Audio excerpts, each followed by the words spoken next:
Assalamualaikum warahmatullahi wabarakatuh. Bismillahirrohmanirrohim.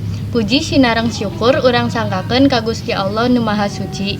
Margi urang tiasa kumpul dina ieu acara.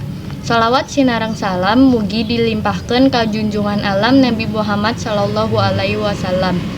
Mudah-mudahan dugi ka para sahabatna, para tabiin tur dugi ka urang salaku umatna nu nganut ka mantena. Bapak Kepala Sekolah, Bapak Ibu Guru anu kusim kuring, dipikahormat. Sareng rerencangan, kabersihan teh mangrupakeun hiji hal anu kedah ku urang diperhantoskeun. Naon margina kabersihan teh kunci hirup urang di alam dunia, di mana urang bisa ngajaga kabersihan di lingkungan sekolah sareng di lingkungan rumah tanggi.